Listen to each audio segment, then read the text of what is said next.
ఈరోజు మహాలక్ష్మి పథకం చేపట్టే ఎవరికి పేరు వస్తుందండి? ఇప్పుడు ప్రభుత్వానికి.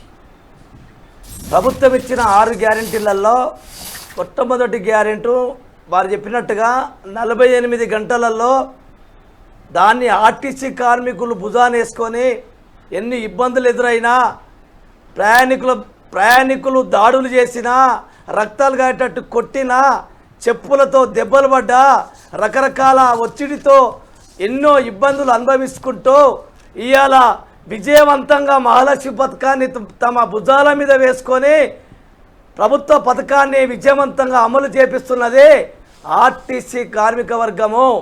దీన్ని మీరు మర్చిపోవద్దు.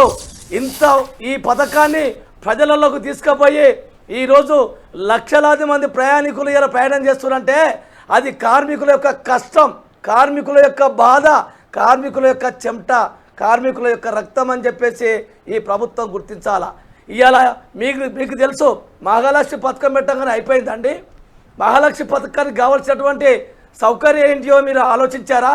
మహాలక్ష్మిలో ప్రయాణించేది కేవలం పల్లె వెలుగు ఎక్స్ప్రెస్ బస్సులనే. ఈ పల్లె వెలుగు ఎక్స్ప్రెస్ బస్సులు ఈ మహాలక్ష్మిల ప్రయాణికులకు అనుగుణంగా పెంచారండి. ఇప్పుడు ఉన్నాయి అట్లా. ఒక్కసారి రోడ్డు మీద మీరు చూడండి, ఏ బస్సు 100కు తక్కువ చూపెట్టండి నాకు. ఏ బస్సు 100, 150, 100, 130 ఇంత ఓవర్లోడ్లో పోతుంటే ఈ ప్రభుత్వానికి కనబడతలేదా? మరి ఇంత ఓవర్లోడ్ ఎందుకు వస్తున్నది? బస్సుల సంఖ్య లేకపోవటం వలన, సరిపడా బస్సులు లేకపోవటం వల్ల. ఇవాళ మహాలక్ష్మి పథకము డబ్బులు ఇస్తున్నాం అంటున్నారు.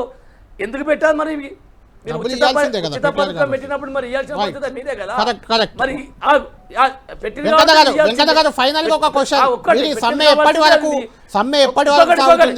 ఆ మహాలక్ష్మి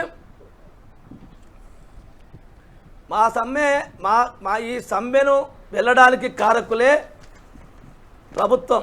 ఈ ప్రభుత్వము చేపట్టే మేము సమ్మెకి వెళ్తున్నాం.